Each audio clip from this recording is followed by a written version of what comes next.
전쟁을 알지 못하면 역사도 알 수 없다. 이야기로 만나는 토크멘터리 전쟁사. 지난 시간까지 저희가 명청 교체기로 인해서 동아시아 역사에 대해서 쭉 다뤄드렸는데요. 이제 다시 유럽으로 넘어와서 드디어 이 인물을 만나게 됩니다. 저희 토크멘터리 전쟁사가 쭉 이어 나오면서 많은 댓글 중 하나가 이 사람 안 다룹니까? 이 사람 전쟁이요. 이 사람 빼고 어떻게 전쟁을 논할 수 있어요? 이런 댓글들이 많았는데 오늘 드디어 합니다. 드디어 하는 누군지 아시죠? 뭐 가장 많이 나오는 이름이고요. 네. 가장 많은 분들이 기대했고요. 그리고 우리 박사님과 기자님이 가장 많이 부담스러워하셨던 그분이죠. 네. 사실 오늘을 위해서 두 분이 정말 많은 고생을 했습니다. 뭐 물론 매회 많은 공부를 하시는 건 맞지만 특히 이번 편이 많이 힘드셨다고 이야기를 들었습니다. 근데 힘든 건 또 힘든 건데 아마 이게 워낙 너무 많은 바라보는 관점이 다르다 보니까 그것 때문에 항상 말씀드리지만 저희는 우리가 앞으로 어떤 방향으로 나아가야 더 좋은 길로 갈 수 있을 것인가 이 시각을 좀 가져주셨으면 좋겠습니다. 그래서 누군데요? 응? 누군데요? 나씨 아니에요, 나씨. 성은 따로 있잖아요. 나씨. 보스야. 성이 나씨가 아니에요? 나 폴레옹 아니에요? 네, 그렇게 알고 계셨던 분들 오늘 주목하시길 바라겠습니다. 바로 18세기, 19세기 유럽 전쟁 이야기를 다루면서 이 나폴레옹도 함께 만나보도록 하겠습니다. 지금 바로 만나보시죠. 프랑스 혁명으로 혼란스러웠던 18세기 유럽. 이때 대성같이 등장한 한 젊은 군인. 수많은 전투를 승리로 이끌며 유럽의 새 역사를 쓴 나폴레옹의 전설이 시작된다. 나폴레옹 전설의 시작. 자, 저희가 지난번에 7년 전쟁을 살펴봤었는데 네. 7년 동안 뭘 했는지 다시 원래대로 원점으로 돌아갔는데 돌아왔죠. 중요한 사실은 네. 원점으로 돌아갔는데 엄청 가난한 상태로 돌아갔어요. 모든 것들을 잃은 상태로 돌아갔는데 이후에 유럽 분위기는 지금 어땠을까요? 말 그대로 아주 조용했어요. 아, 그 뒤로는 이제 더 이상 우리 국경선을 움직이지 말자. 네. 그래서 그냥 그대로 냉동 상태로 갑니다. 당시 유럽 국가들은 굉장히 중요한 깨달음을 얻었어요. 이게 강대국하고 강대국이 싸우면 승부를 낼 수가 없다. 승부가 나기 전에 같이 파산한다. 따라서 이런 짓 하지 말고 얌전히 있자. 웬만하면 참자. 웬만하면. 웬만하면 참자. 그러다 보니까 저쪽도 이렇게 생각하고 나도 이렇게 생각하니까 아예 전쟁론이 바뀌어요. 전쟁으로 승부를 내던 시대는 지났다. 그럼 전쟁은 포럼이고 협상으로 해결하는 거다. 그러니까 약간 위력 시위 정도는 가능하지만 전면전은 하지 말자. 예, 그래서 이게 전술에도 영향을 미치는데 클라우제비치의 굉장히 유명한 말이 그 왜 전쟁은 정치의 연속이다 뭐 이런 말 있잖아요. 네. 근데 우리나라 분들은 이 말에 별로 감동을 안 받아요. 왜냐면 우리는 정치가 너무 일상화돼 있어갖고 그렇죠. 택시 타도 정치 얘기하는 거 세상에 우리나라밖에 없거든요. 다른 나라는 안 그래요? 하루에 3번 정도 택시 타면 대한민국이 어떻게 돌아가는지 알아요. 알죠. 오늘 오전 뉴스와 오후 뉴스를 쭉 한번 훑을 수 있는. 그래서 다들 당연한 거 아니야? 뭐 그 말이 그 말 아니야? 그러는데 여기는 사실 굉장히 중요한 깨달음이 있어요. 그러니까 독일하고 프랑스랑 싸우면 네. 그냥 같이 죽는 거다. 그러면 군대가 없냐? 아니, 군대도 필요하지. 가서 으쌰으쌰 이건 해야지. 그러면 승부는 협상으로. 대신 군대는 해외로. 식민지 네. 쪽으로. 그래서 이때부터 제일 중요해진 게 뭔지 아세요? 뭐예요? 전술적으로. 모든 사관학교 과목에 네. 요새 구축이라는 게 들어가요. 저기는 들어가도 점령할 수 없는 상태를 만들자. 아니, 그게 아니고 빨리 유리한 고지를 점령해가지고 요새 진지 구축하자. 그래서 나 에이스야. 그래야 협상이 잘 될 거 아니야. 그러니까 싸우기 위해서 전쟁을 하는 게 아니라 먼저 유리한 고지를 점령한 다음에 야, 어떡할래? 7대4 좋아. 이렇게 하잖아. 7년 전쟁에서 항상 그 유리한 고지에서 싸웠던 쪽이 굉장히 강했었으니까. 그러니까 이제 빨리 요새를 짓고 그 다음엔 테이블에서 결정하자. 그럼 공병대 대장이 제일 넘버원. 그거 맞아요? 이제는 뭐 기마대 뭐 필요 없어 공병대 대장이. 아니 근데 이렇게 어떻게 보면 정치적으로 좀 평화롭다 하지만 곧 뒤이어서 프랑스 혁명이 또 일어나지 않나요? 그렇죠. 바로 요럴 때 1789년에 이제 프랑스 혁명이 발발합니다. 근데 이 프랑스 혁명은 사실은 그 안에 뭐 귀족의 혁명, 뭐 지롱드, 부르주아, 뭐 극강경파, 그거 뭐 하여간 이래갖고 그 안에 여러 개의 혁명이 뒤 엉켜 있다고들 하죠. 그래서 굉장히 복잡한 상황이 전개가 되고 또 혁명이 나니까 외국들이 이제 프랑스로 쳐들어오기 시작해요. 그래서 프랑스가 완전히 내후외환의 위기에 빠집니다. 그러다 보니까 지방에서 이제 반란이 또 나기 시작해요. 네. 이것도 복잡한 사정이 있는데 특히 프랑스 서부하고 남부 지역에서 반란이 터지기 시작합니다. 그 반란 중에 사실 제일 유명한 건 방대 반란이라고 네. 뭐 하여간 대학살극이 벌어지는 반란이 있어요. 그런데 이제 남부 쪽에서 이제 툴롱이라는 곳, 1793년에 툴롱이라는 항구에서도 이제 반란이 발생하는데 네. 여기서 나폴레옹이 등장하게 되죠. 역시 걸출한 인물은.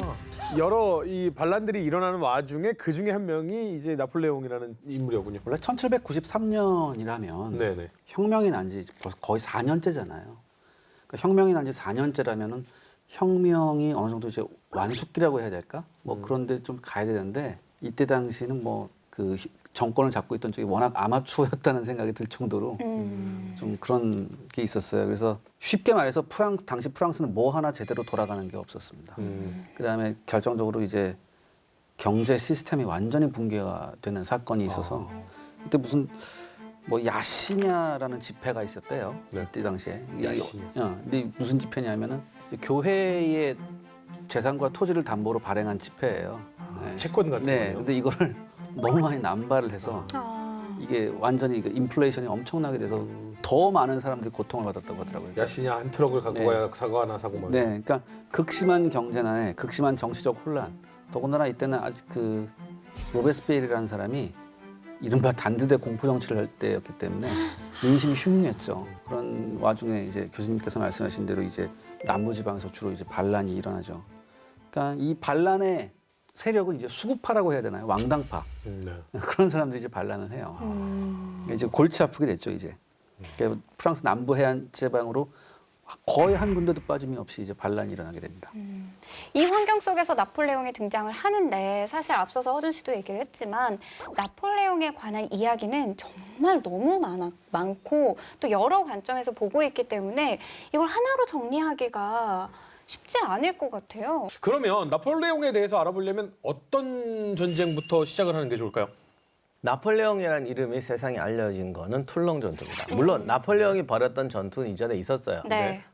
근데 있었어요, 그냥. 툴롱에서 비로소 나폴레옹이 되었군요. 그렇죠. 나폴레옹이 등장한 툴롱입니다. 그래서 툴롱을 가지고 이야기하면 네. 이 전후 사정부터 해서 다 살펴볼 수 있을 것 같아요. 좋습니다. 그렇다면 툴롱은 과연 어느 지역인지 앞서서 박사님께서도 내부 반란이 일어났을 때 그 진압지에서 나폴레옹이 탄생을 했다라고 말씀을 해주셨는데 툴롱? 지금도 이 명칭을 사용을 하나요? 어디에 있죠? 그럼 남프랑스에 있는데 거기 마르세유 근처예요. 마르세유보다 더 남쪽에 있네요. 네, 아까 말씀드렸듯이 프랑스 남부에서 왕당파의 반란이 많이 일어났잖아요. 네. 근데 그 국민공예파의 군대가 마르세유를 진압을 합니다. 네. 네. 진압을 하게 되니까 툴롱에 있었던 이제 왕당파들이 당황을 하게 되죠. 근데 이 당시는 프랑스 혁명이 터지고 나서 프랑스를 제외한 대부분의 유럽 국가들이 대프랑스 선전포고를 했던 당시예요. 왜요? 왜냐하면 프랑스의 혁명 기운이 퍼지면 안 되니까. 그래서 우리가 보통 이제 이걸 프랑스 혁명 전쟁이라고 하는데 왜냐하면 대부분의 나라가 왕정이잖아요. 네. 근데 혁명의 기운이 자기네 쪽으로 퍼져버리면 이걸 싫어했어요. 그래서 거기다 루이 16세를 죽였잖아요. 아 왕을 죽였으니까. 그렇죠. 그치 왕은 죽이면 안 됐었는데 그때. 여지껏 전쟁사 배우면서 아무리 적군이라도 항상 왕은 대우해 줬어요. 네. 아무튼 이렇게 되니까 8월 28일에 이게 툴롱에 있었던 왕당파들이 툴롱 앞바다에 그 영국하고 스페인 해군이 봉쇄 작전을 하고 있었거든요. 네. 그들한테 들어오라고 합니다. 들어와라. 아 왕당파 편이니까. 들어와라. 그래서 영국하고 스페인 함대를 맞아들여요. 그래서 연합병력 1만 3천 명이 상륙을 합니다. 우와 꽤 많네. 네. 이 소식은 파리에 있었던 국민공회 본부에까지 전해지는데 네. 아니 경악을 금치 못하는 사태가 일어난 거예요. 쉽게 그렇죠. 말해서. 영국과 스페인인데. 네. 근데 이 왜 이렇다면 툴롱이 중요하냐? 네네. 이게 지중해 연안의 이 툴롱은 프랑스 제1의 군항이었습니다. 아. 당시 여기에 정박해 있던 프랑스 전함이 70척이에요. 우와. 이 70척이라는 숫자는 당시 프랑스군 해군의 절반에 우와. 달하는 숫자였어요. 그러니까 이 군항을 상실한다는 것 자체가 프랑스의 해군력 절반을 상실한다는 거와 안 마찬가지였죠. 되죠. 그럼 여기서 이제 의문이 들어요. 야, 전통적으로 유럽에서는 영국 해군이 강했는데 그렇죠. 프랑스 해군 뭐 이렇게 아닙니다. 이때 당시 프랑스 해군이 막강했었어요. 그러니까 우리 예전에 미국 독립전쟁 했었을 때 네. 잠깐 했었는데 미 독립전쟁에서 영국군 함대를 격파한 것도 이때 당시에 프랑스군이에요. 이 직전의 프랑스군이겠죠. 그 정도로 프랑스 그 18세기 후반에 프랑스 해군이 막강한 존재였는데 또 하나 영국은 모두에서 교수님이 말씀하셨듯이 7년 전쟁 이후에 평화의 시기가 오잖아요. 네. 이 평화의 시기에 맞춰서 영국 해군이 군축을 했어요. 그래서 재정힘드니까. 이때 좀 비리비리했었는데 1789년에 프랑스 혁명이 나던 해에 영국이 스페인하고 분쟁이 있었어요. 여기서 스페인한테 혼쭐이 나거든요. 그래서 이 혼쭐 난 계기를 통해서 영국 해군이 군비를 증강했고 4년 후에 강화된 영국군이 이 툴롱 앞바다에 봉쇄를 하고 있었습니다.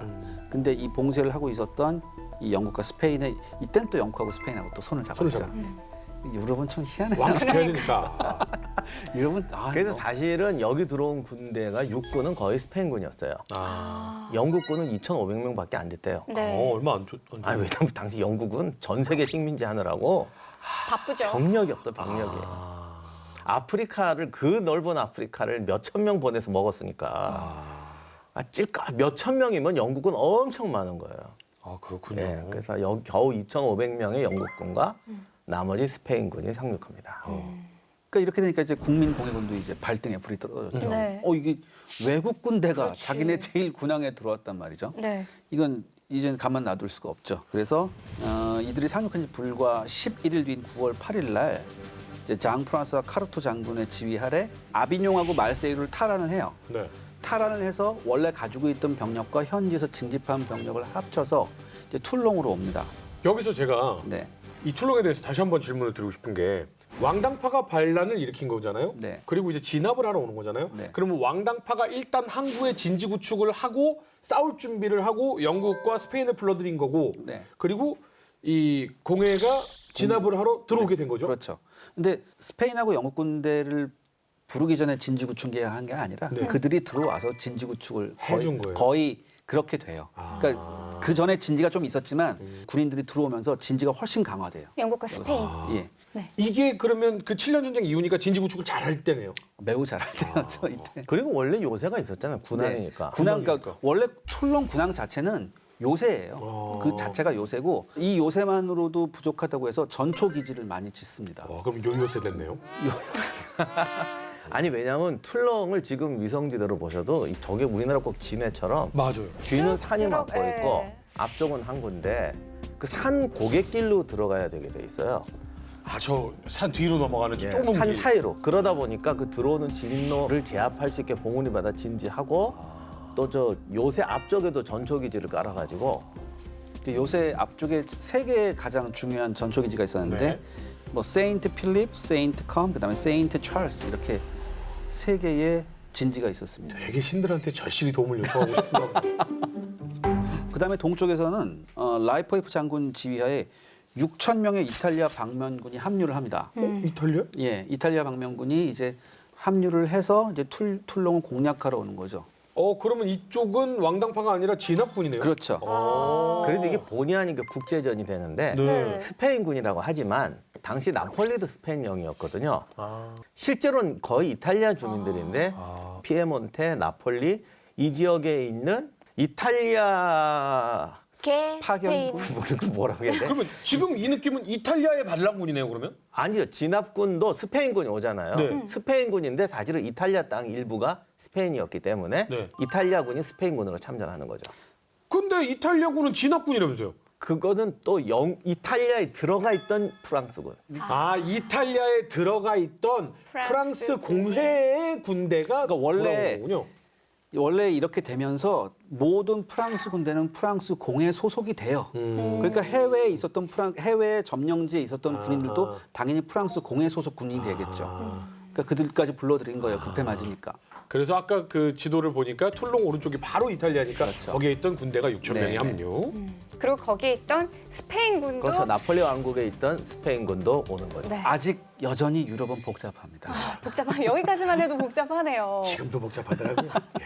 근데 늘 그랬듯이 아직 전투는 시작하지 않았다는 거. 아직 마세요. 네. 기대도 하지 마세요. 결국에는 갑자기 국가 간의 전쟁이 좀 됐습니다.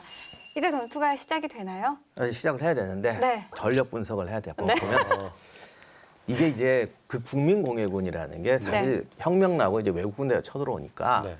그러니까 징집령이 참 의용군이 나와요. 네. 의용군 다음에 징집인데 네. 그 의용군들이 불렀던 게 지금의 프랑스 국가가 된 거예요. 그래서 이제 노래를 부르고 막 와야 그러니까 야 이게 처음엔 용감하게 잘 싸웠어. 네. 그러니까 이거 되네. 그래서 이제 징병을 하죠. 근데 이제 또 일설에는 이렇게 되니까 와 자유 만세 뭐 라 마르세요 막 이러다가 총소리 빵 나면 도망쳐. 그거가 바뀐대. 그 임자 없는 그 계급을 정치적으로 충성도가 높은 사람들이 차지하게 되는 거예요. 그러니까 이건 이제 오합지졸이 되는 거죠, 한마디로. 그러니까 뭐 예전에는 뭐 그래도 좀 지휘관이 좀 당당이라도 사자 같은 부하들이 있으면 싸울만 한데 네. 이거는 지휘관이나 부하들이나 훈련도가 매우 부족한 사람들이 있고 그러니까 이게 당시에 프랑스 혁명군 장교들의 어떤 수준이라는 게 교수님께서 지적하셨듯이 정말 형편없었고요. 그렇다면 진짜 싸울 만한 그 장교들은 다 어디 가 있는가? 그러게요. 아니 도대체 얼마나 훈련이 안 돼 있었기에. 네, 이게 이미 뭐 대개가 왕당파였을 거 아니에요. 원래 있었던 그 귀족 장교들이. 그러니까 왕당파였으니까 혁명의 과정에서 이미 뭐 정말 많이 죽었고요. 장교들이. 예, 그다음에 망명한 사람도 많았고, 그다음에 아예 반란군에 가담을 했는데 반란군에 가담을 해도 이렇게 반란군에 가담을 했다고 해서 거기서 또 지휘권을 주는 게 또 아니더라고요. 그래서 너는 좀 사상적으로 아직은 순수하지 모르겠어. 못해라는 그런 의심을 되게 많이 받았었나 봐요. 그래서 실질적으로는 정말 많이 군대를 그만두고 그냥 망명했던 사람이 많았고, 또 아까 제가 말씀드렸듯이 단두대에서 죽은 사람도 정말 많았고. 그 당시 혁명으로 장교의 3분의 2가 이탈을 했고 네. 특히 고위 장군은 뭐 다 죽여가지고 3명이 남아 있었는데 네. 이 3명도 나중에 다 또 그럼 장군 없네요? 그렇죠. 그러니까 정식 장군은 다 이렇게 가세요. 그래도 이걸 움직이게 하려면은 장군이 있어야 될 그러니까 거예요. 이 카르토가 지금 병력을 이끌고 왔잖아요. 네. 이 카르토의 전직이 화가예요. 에? 그림 그림. 예, 화가예요. 못 들고 왔어요? 네, 그것도 화가인데 네. 드리는 말에 의하면 이류 화가. 어렸을 때 이제 보병으로 잠깐 근무를 했대요. 용기병도 아. 하고. 근데 이제 뭐 20살 때 이제 화가가 돼서 뭐 루이 16세 초상화를 그린 적도 있다는데 근데 나도 못 들어봤어요. 근데 그런 사람이 장군이 돼서 돌아온 거예요? 그렇죠. 당시 국방부 장관은 예비역 대위였어요. 국방부 장관이 예비역 대위라고요? 아 진짜 없었군요. 네, 이런 사람이 100만 대군을 이제 막 작전 계획을 세우는 거고. 이때 어느 정도로 심했냐면 그 남은 장군 중에 한 명이 싸우는데 애들이 아까도 말했듯이 나가자 그랬다 총소리 빵 나면 뒤로 이러고 막 뛰니까 확 이게 안 되잖아. 그래가지고 그 명령을 내렸어요. 도망치는 애는 직결 처분한다. 그랬더니 이제 공회위원이 네. 이 무슨 비민주적 처사는 말이냐. 이때 프랑스 혁명 때 구호가 자유잖아. 인간의 자유는 억압하면 안 된다. 그랬더니 장군, 야 지금 전쟁하는데 그럼 뭐 자유롭게 도망가고 자유롭게 탈영하라는 말이냐? 그랬더니 쭉 따라오시죠. 그래서 단두대로 가요. 아니 방금 자유라고 말한 사람 아닌가요? 그렇긴 하네. 근데 그 자유를 억압한대잖아. 그러니까 그리고 단두대로 간다고요? 네 영혼을 육체로부터 자유롭게 해주겠다. 자유. 그렇지. 그들은 인간 본능, 공포에 순응할 자유가 그게 있어. 그러니까 당시의 혁명파 국민공회에서 1793년 이 툴롱이 있었을 때 가장 퍼졌던 게 뭐냐 하면 네. 그 사람들 입장에서는 이미 혁명이 변질됐다고 느낀 거예요. 그러니까 저렇게 왕당파 같은 놈들이 이렇게 된다. 그러니까 여기서 더욱더 공포적인 모습을 보여줌으로 해서 우리가 그 순수성을 찾고, 그러니까 그들 입장에서는 그런 거겠죠. 근데 대부분 보편적인 사람들 입장에서 봤을 땐 저승사자죠. 그렇지. 안 그래요? 근데 카르토 장군이 저렇게 단추를 많이 풀어헤친 모습으로 아이, 예술가들은 예. 뭐가 달라도 달라요. 그리고 저분이 부인하고 같이 왔는데 네. 너 부인이 이렇게 참견을 또 많이 했대. 부인이니까 일설에 의하면 부인이 더 똑똑했다는 얘기도 있어. 그렇기도 하더라고. 지금요 잘 보시면요 네. 지금 카르토 장군은 앉아 있고요 서서 부인이 단추 더 풀어요. 그러니까 예 하고 있는 모습이에요. 근데 이게 사실은 왕당파가 반란을 일으키고 싸운 게 처음이 아니라 벌써 수년이 진행이 되어 온 상황이잖아요. 네. 근데 사실 그거 잠깐 하면 왕당파의 반란이라고 그러는데 네. 실제로는 여러 가지 배경이 있어가지고 그게 이제 반혁명이지만 역시 농민봉기다라고 보는 시각도 있어요. 그러니까 지휘부가 이제 왕당파가 많이 들어가고 사제들이 많이 들어가는데 이게 사정이 복잡해. 그러니까 프랑스 혁명은 이렇게 하나로 딱 하기가 그래요. 그래서 어떤 사람은 또 싫어해 그 말. 왕당파 수구파의 반란이라니 이게 무슨 소리냐. 니들 말대로 주민들이 봉기한 건데 뭐 이런 얘기도 있죠. 카르토 장군은 화가 출신에다가 지금 초상화도 마치 이제 와이프의 소리 확 지르고 나 잘했어 이렇게 할 정도로 이런 인물이라면 살짝 걱정이 좀 되거든요. 과연 카르토 장군의 계획은 무엇이었는지. 그래도 이 사람이 이긴 나름 적이 있어요? 일단은 마르세유를 진압에 성공을 했는데 사실 마르세유의 그 왕당파의 반란은 그쪽도 오합지졸이었어요. 그래서 그쪽은 이제 비교적 어렵지 않게 진압이 됐어요. 근데 이쪽에 왔는데 여기에는 외국 군대잖아요. 네. 딱 보니까 이 사람도 좀 이게 좀 쉽지가 않겠구나 생각을 했겠죠.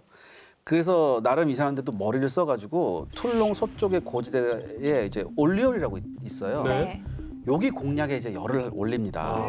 그래서 이 올리올 고지를 손에 넣어요, 이 사람이. 오. 근데 이 손에 넣는 과정에서 포병 지휘관이 하나 있었어요. 동마르탱이라고. 이 동마르탱이라는 사람이 이 고지를 공격하는 과정에서 부상을 입습니다. 그래서 전선에 이탈해요. 네. 그러니까 포병 지휘관이 없잖아요. 야, 포병 지휘관 한번 찾아봐라. 나폴레옹. 새카만 중이었는데 운 좋게 여기에 들어갑니다. 근데 여기에 들어가는 데는 좀 정치적인 백도 있었고 여러 가지가 있는데 그건 나중에 좀 말씀을 드리고요. 근데 나폴레옹이 와보니까 가관인 거예요. 왜 가관이냐? 카르토 생각에서는 이 올리올에다가 이제 대포를 설치하면 이제 한국까지 대포를 뻥뻥 쏘면서 이 영국군하고 스페인군을 쫓아낼 수 있을 거라고 생각을 했대요. 이 사람. 네. 언덕 위긴 하네요. 그렇죠. 네. 틀린 건 아니잖아요. 네. 틀린 건 아니니까 어떻게든 이런 생각을 해서 24파운드 포를 갖다가 여기다 올려놨대요. 네. 네. 근데 이때 나폴레옹이 온 거예요. 그래서 보니까 저기 장군님 이렇게 해서는 좀 힘들 것 같은데 야 인마 네가 뭐하러 뭘 알아? 새카만 이 중이가 너 내가 여기서 뻥뻥 쏘면 쟤는 이제 나간다. 그러니까 나폴레옹이 그럽니다. 그럼 한번 쏴보세요. 24파운드를 갈겼다면 다 갈겨니까 알겠어. 3분의 1 날아가는 겁니다. 대포가. 앞에 뚝 떨어지니까. 예. 왜냐하면 지도에서 보면 올리올에서 툴론까지 지도로만 봐도 6km가 넘어요. 근데 이 사람은 언덕에서 쏘니까 대충 갈 거라고 생각을 했던 거예요. 시야에서. 근데 나폴레옹은 비록 계급은 낮았지만 그래도 비교적 사관학교까지 나와서 포병 지휘관으로는 우수한 편이었어요. 그러니까 거 봐야 안 되지 않습니까? 제가 알아서 하겠습니다라고 해요. 근데 카르토 장군 열받았을 것 같아요. 많이 열 받아 해요. 이 사람 때문에. 아니 진정 어떻게 보면은 뭐 또 이렇게 말씀드리면 그렇지만 오히려 좀 진짜 장군 같은 사람이면 이렇게 훌륭한 아이가 왔다니 내가 정말 믿고 맡기겠다 하겠지만 이씨 뭐야? 이씨 나보다 이 새까맣게 이씨 뭐야? 약간 이렇게 되지 않았을까? 그러니까 원래 그 많이 배우고 잘 먹으신 분들이 저렇게 생각을 하죠. 보통 사람들 같으면 창피해. 이제는 쟤한테 맡겨야겠다. 그렇죠. 맞아 그런 생각을 해요. 우리 같은 사람은 그렇게 생각해요. 근데 많이 카르토도- 배우고 가진 거 많은 사람들. 카르토도 많이 그랬어요? 배우고 저기 가지고 많은 사람 아닌데. 교수님 여기서 좀 잠깐만 가만 계시. 카르토 이게 기세운 거 보니까 좀 가진 것 같은데. 그때 카르토는 아비뇽하고 마르세유를 이런 식으로 점령했다 이거지. 그러니까 대포가 놓는 게 중요한 게 아니라 그냥 도시로 밀고 들어가면 돼. 왜냐면 이게 그냥 농민 시민 반란군이니까 정규군이 와서 척척척 하니까 그냥 들어가지더라고요. 네. 그래서 포 쏘는 거는 이제 어모고 이제 저 길을 따라 그냥 도시로 쭉 들어가면 된다. 였는데 아까 기자님도 말했듯이 거기 있는 애들은 그래도 정규군이라고. 그렇죠. 요새까지 다 만들어 놓고 있는데. 그러니까 나폴레옹은 달리 봐요. 지금 카르토 장군의 작전은 어처구니가 없다. 그러니까 솔직하게 전 믿을 수가 없는데 새카만 주기가 저는 제 일을 할 테니까 장군님은 장군님 일을 하십시오 이렇게 얘기했대요. 그 얘기잖아요. 그림 그리세요. 에이, 경치 좋았잖아. 설마 그렇게. 아 근데 여기 배경이 있는 게 나폴레옹이 저기 들어갈 때부터가 백이 있어요. 아 그래요. 살리체티라고 네. 국민공회 의원이었는데 오. 그 사람 통해서 들어간 거야. 이게 나폴레옹은 무슨 생각을 했냐면 여기서 툴롱을 밀고 가는 것 대신에 에퀴에트 요새를 점령해야지 원하는 대로 연합 함대에 대한 그러니까 스페인하고 영국 함대에 대한 효과적인 포격을 할 수 있을 거라고 생각을 해요. 아 전초기지 요새. 네, 예. 그래서 아. 지금 그러니까 저기 도시로 밀고 들어가지 말고 네. 남쪽으로 삥 돌아서 톡 튀어나온 데 있잖아요. 네. 저기를 점령하자는 거예요. 아 아예 생각이 다른데요? 그렇죠. 반대 방향이네요 완전히. 해안 포대를 점령하자는 거죠. 지금 스페인, 영국 그 연합군 이 요새가 정확하게 딱 그 들어오는 길목 쪽으로 가장 강화가 돼 있네요. 그러니까 여기는 피해 가자라는 뜻이겠죠? 그러니까 나폴레옹이 에퀴에트 요새를 가야 됩니다라고 얘기하니까 네, 카르토가 가만히 있을 수 없잖아요. 그렇죠. 야 나라고 그 생각 안 해본 거 아니다. 오. 어. 나도 다 생각이 있다. 오. 근데 지금 저기 에퀴에트 요새를 봐라. 너무 험준해서 거기까지 접근이 불가능하다. 어허. 너 이거 되겠냐? 어. 안 돼. 안 되니까 내가 안 되는 거야. 라고 얘기를 해요. 네. 네. 근데 나폴레옹은 에퀴에트 요새가 대단히 중요하다고 생각하고 저기를 무슨 수를 써서라도 점령을 해야지만 이 문제가 해결된다고 생각했어요. 오. 그래서 교수님께서 말씀하신 그 살리체티, 아 백. 살리체티한테 자기 백한테. 예, 얘기를 해서 자기 작전이 통과되도록 합니다. 아. 아 근데 이렇게 하면 카르코는 더 열받을 거 아니에요. 그러니까 오 잘하는구나. 근데 그래도 돼요? 그러니까 이거예요. 그러니까 지금 윤전 아나운서가 대단히 중요한 포인트를 네. 집어주셨는데, 그러니까 아주 나쁘게 말하면 나폴레옹은 정치적인 백을 이용해서 지금 이렇게 한 거잖아요. 네. 만약에 그 나폴레옹이 그냥 임무에만 충직했던 그냥 군인이었다면 아마 나폴레옹은 그저 그런 군인으로 그렇죠. 됐을지도 몰라요. 하지만 네. 이 혼란했던 시기에 나폴레옹은 내가 내 전투 능력만으로는 안 된다. 분명히 정치적인 뒷배경, 정치력이 있어야 된다고 생각을 했었나 봐요, 네. 이 사람은. 그래서 사실 나폴레옹이 들어오자마자 이렇게 했던 게 바로 이런 거였고, 이렇게 해서 에퀴에트 요새에 대한 공격을 허가를 받습니다. 아하. 이게 나폴레옹이 똑똑한 게 모든 전술은 일단 타겟이 뭔가를 알아야 돼요. 네. 네. 근데 사람들은 보통 저거야라고 생각하죠. 그러니까 어디를 가, 고지에 적이 있어. 고지를 점령해야지. 이렇게 생각한단 말이죠. 네. 근데 내가 목표가 고지가 아니라 딴 거잖아. 원래 딴 거라면 네네. 고지를 우회할 수도 있고 그렇죠. 딴 데를 점령할 수도 그렇죠. 있는 거죠. 그러니까 나폴레옹은 툴롱 전투지만 툴롱시가 타겟이어서는 안 된다는 거예요. 아. 그러니까 영국군은 결국 바다에 있기 때문에 영국 함대를 공격하면 영국군은 철수할 수밖에 없는 거다. 외국 군대니까. 그리고 영국 함대를 공격하려면 배를 부시는 게 아니라 항구를 포의 사정거리 안에 넣으면 네. 배는 거기 못 있잖아요. 못 있죠. 그럼 우린 이기는 거죠. 아, 그래서 나폴레옹의 목표는 정확히 말하면 항구였어요.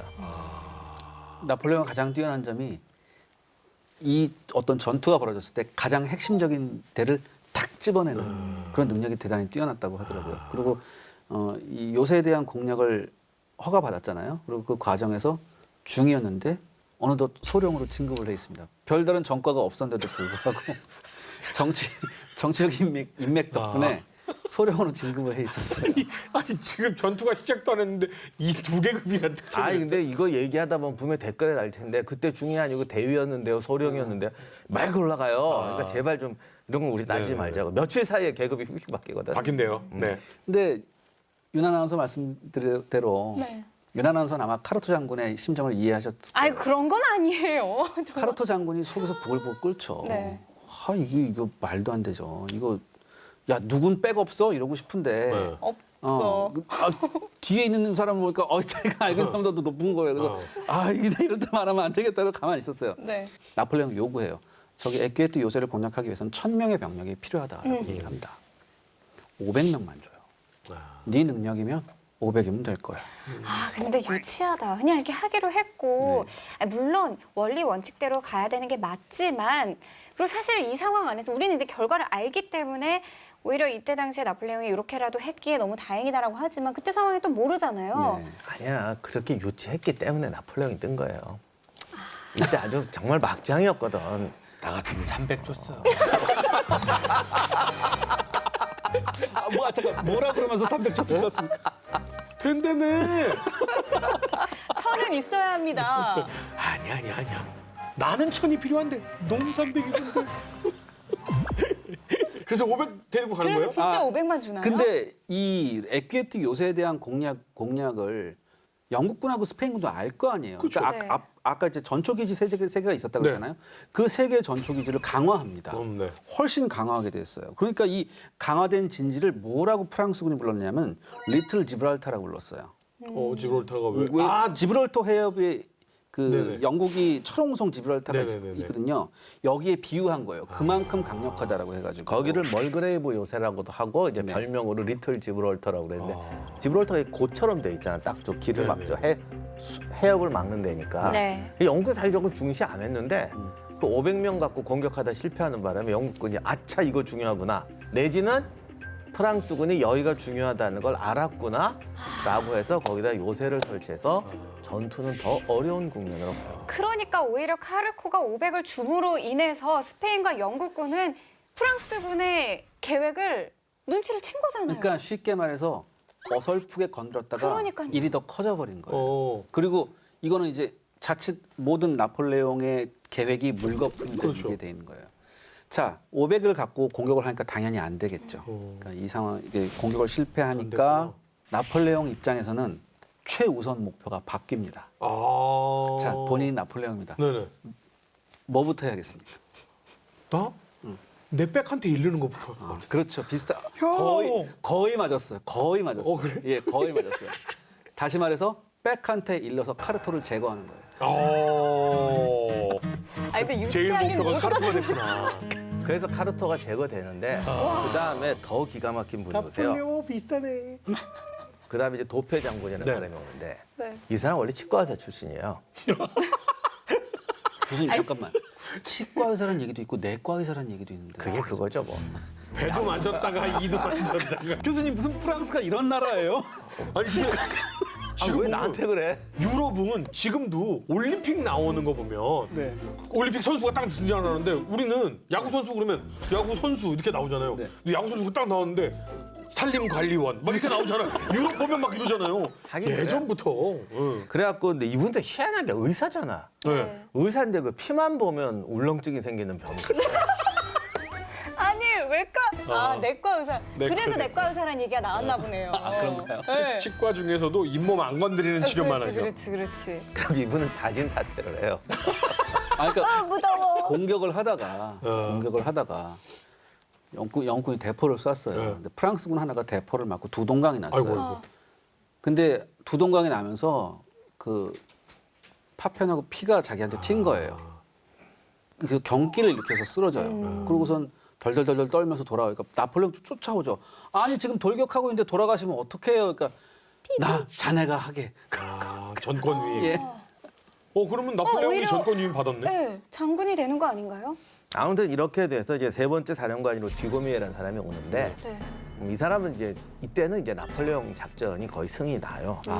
그래서 근데 이제 자존심이 서 이제 한 번 더 공격을 해. 아. 그래갖고 뭐 엄청난 손실을 보고 네. 근데 지금 엄청난 손실이 아니고 사실은 한 200명 죽었는데 어. 화약을 다 써요. 그러니까 이게 보니까 돌격은 못 하겠고 쏴라. 그래서 계속 쏘는 거지 뭐. 아. 그러니까 이때 다른 전투인데 못하는 애들이 싸울 때는 어떡하냐면 그냥 쏴. 네. 총이 이때 대포가 있으니까 네. 그냥 쏘다가 상대가 좀 흔들리잖아요. 네. 그걸 봐야 비로소 가는 거야. 그렇죠. 그러니까 이제 걔들이 배고파서 흔들릴 수도 있고 네. 겁먹어서 흔들릴 수도 있는데 안 흔들리면 화약 떨어지고 끝나는 거죠. 아. 그래갖고 뭐 이날 하루 동안 뭐 50만 발을 쐈대. 막 설마 50만. 하여간 뭐 어떻게 다 쏘고 뭐 사상자는 200인데 이렇게 되니까 결국 나폴레옹한테 이제 와요. 나폴레옹 계획대로 해라. 이때 아까 그 위에다 이제 투서질 한다고 그랬는데 네. 어쨌든 이게 당시 민주정부다 보니까 군대를 강제로 앞으로 보내도 안 된다라고 지금 하는 수준이잖아요. 민주정부의 민주군. 그러니까 나폴레옹 이덕을 단단히 본 거지. 옛날 같으면 일개 대위가 장군 제끼고 거기다 장군을 제낀 정도가 아니라 이 장군은 무능해서 안 됩니다. 뭐 하극상도 이런 이런 하극상이 하극상이 없어요. 그냥 막 가는데 당시에 이게 왜 이렇게 되냐면 두 가지 사건이 있었는데 이 혁명 정부다 보니까 네. 그 옛날 우리 소련군 그 정치 장교 보내듯이 정치 장교는 아닌데 정치 장교 같은 무슨 정치위원회에서 이걸 누가 누가 나왔어요. 나와요. 예. 이분들이 이 간섭질을 한 이 더 높아요. 그리고 동서고금망론하고 이런 종류의 정치위원이나 정치장교의 특징은 과격한 작전을 좋아합니다. 그래 왔는데 하필 그 살리체티가 나폴레옹 코르치카 출신이고 나폴레옹하고도 친했어. 그래서 걔가 이제 밀어 넣어준 거예요. 얘를 쓰라고. 안 쓰려고 그러는데 쓰라고 밀어 넣었어요. 그 다음에 당시 나폴레옹은 자코뱅이라고 프랑스 혁명 때 제일 급진파였던 자코뱅 당원에 가까웠어요. 동생은 자코뱅 무슨 지부장 같은 것도 했고. 그런데 여기도 누가 있었냐면 그 유명한 로베스피에르의 동생을 여기서 사귀어요. 또 둘이 친했대. 그래갖고 아주 전적으로 신뢰를 했다더군요. 그래서 로베스피에르한테까지 직접 나폴레옹 보고서가 가요. 그리하여 드디어 이제 권력을 잡고 자신의 작전을 시작하는 거죠. 그 편지 내용 한번 보면요. 네. 저는 포병을 제대로 지휘할 포병 장군을 보내줄 것을 요청합니다. 카르토는 아니라는 네, 얘기죠. 그렇죠. 계급이 맞아야 지금의 바보 같은 참모들의 편견과 아집을 누르고 이론과 경험으로 성과를 보여줄 수 있을 것입니다. 직속 상관을 그냥 바보라고 때려버리네요. 이게 되는지 모르겠어요, 교수님. 됐잖아. 아, 굉장히 친했나 봐요, 그분하고 그 공회 의원하고. 아니 오규스탱 로베스피에르는 나중에 로베스피에르랑 같이 죽는데 그야말로 최고 권력자와 그 동생이에요. 그래서 원래 오규스탱이 권력자보다 동생이 더 무서워. 그래서 저기 오규스탱이 나폴레옹을 되게 좋아해가지고 키우려고 그랬어요. 그러니까요. 형 이 바보들하고 못 싸우겠어. 근데 세다. 아니 근데 윗사람한테 그렇게 얘기할 정도면 뭔가 자신감이 있으니까 그런 거 아니에요? 뭐 그러니까 준비한 게 있어요? 우리가 나폴레옹을 절대 쉽게 봤으면 뭐 쉽게 보는 사람도 없겠지만 네. 중요한 게 이런 정치에만 능했던 게 아니라 네. 군사적 재능 또한 탁월했기 때문이에요. 나폴레옹은 그 모든 판을 보고 나서 에퀴테트 요새를 점령하고 나서 적의 대포를 설치해야 된다. 네. 근데 에퀴테트 요새를 점령하는 것도 그다음에 그 요새를 점령하고 나서도 항상 필요한 건 막강한 화력이다. 포병의 화력이다라고 생각을 했죠. 그래서 그러니까 지금 자신한테 지금 그 대포가 있는데 네. 충분치가 않았어요, 숫자가. 그러니까 툴롱 인근을 샅샅이 뒤져요. 병기고를 샅샅이 뒤져서 대포하고 탄약 이런 걸 확보하는데 중요한 게 뭐냐면 보니까 포병 숙련자가 별로 없어요. 이게 이것도 문제란 말이에요. 당시 포병 하사관이 포 쏠 줄을 몰랐대. 네, 맞아요. 완전 오합지졸이었구나. 그래서 전직 포병 장교들을 소집합니다. 일일이 찾아가서 데리고 와요. 이야. 설득해서 데리고 와요. 와. 예를 들어서 많은 포병 장교들 출신이 네네. 나 혁명에 뒤어가지고 안 두 하고 번 다시나 싶어. 전쟁터에 안 나가겠다는 사람들이 많았어요. 네. 가서 다 설득합니다. 사실 말이 설득이지 나하고 안 협박이요? 가면 나하고 안 가면은 내일을 단두대를 볼 겁니다. 이렇게. 아, 그렇지. 이런 거 있잖아요. 저기 로베스피에르라고 알아요? 이게 물어보면 이거 대포 어딨나요? 지금 못 가 있는 거예요. 그렇게 갈래? 그렇죠. 단두대 올라갈래. 그래서 중요한 인적 자원까지 손에 넣어요. 대단하다. 그래서 10월 달에 이미 나폴레옹 수중에는 약 300문의 포병 전력이 있었습니다. 와. 여기서 우리가 정말 잘하는 전법을 씁니다. 혹시 허준 씨 벙커 러시아가 아십니까? 알죠. 예. 딱 안전하게 요새 만들고 들어가서 암호해주고 네. 또 앞에 또 들어가가지고 또 벙커 만들고. 바로 여기서 벙커 러시아. 임요한이 나폴레옹한테 배운 거네. 그래서 이제 영국군을 압박하기 위해서 11월 20일에 영국군의 강화된 진지 왜 멀그레브 요새. 그쪽으로 가기 시작하는데 네. 바로 서쪽에 자코뱅이라는 이름의 포병 진지를 먼저 짓습니다. 이름도 장거뱅. 장거뱅이네. 예. 드러냈네. 딸랑딸랑이 귀재예요. 야. 보면. 잘했네. 포대 이름 하나는 네. 국민공회였어. 야. 그다음에 28일 인근에 또 하나의 이제 진지를 짓는데 이 진지 이름은 엄생빼라고 해서 이게 무슨 말이냐면 두려움을 모르는 사람들이란 뜻이래요. 오, 나 약간 그런 느낌이거든. 엄청 세 이런 느낌이 드는데. 명을 모르는. 그리고 마침내 12월 14일에 샤츠코키항이라는 마지막 진지를 만듭니다. 이 샤츠코키항은 이름이 악동 축출이라는 뜻이에요. 아, 이게 악동을 마지막에. 내쫓는다. 네. 그 액괴 요새 그게 그렇죠. 마지막 앞에 벙커가 되는 네. 거네요. 그러니까 영국군하고 스페인이 이거 보니까 이거 자꾸 오잖아요 벙커가. 그래서 뭐야 저거. 자 이럴 때 어떻게 됩니까 벙커에 대해서. 사실은 그렇게 하면 앞에 벙커를 무력화시켜야죠. 그렇죠. 그러니까 여기서 적을 하면 닭도를 해야죠. 네. 그렇죠. 여기서 어떻게든 부셔야죠. 예, 여기서 총검 돌격을 해요. 아, 그래서 프랑스군 전초 요새에 대한 총검 돌격을 일제히 시행하는데 여기서 하나 진지를 뺏겨요. 뺏기긴 하는데 오히려 요거를 기다리고 있던 이제 나폴레옹이 네. 반격을 합니다. 반격을 해서 완벽하게 격퇴를 시켜버려요. 여기서 이렇게 되니까 공격에서 진지를 뺏어야지 영국군과 스페인군 입장에서는 저 어떤 그 전선을 교착을 만들 텐데 그렇죠. 공격이 실패하고 뒤로 돌아오니까 그렇죠. 영국군과 스페인군 내에서는 불안감이 이제 커지기 시작합니다. 계속해서 이제 진지가 또 올 거 아니에요. 어떡하지? 그러니까 분위기가 싹 바뀌어요. 여기서. 그리고 이제 여기서 그 유명한 집중 포격. 나폴레옹의 예.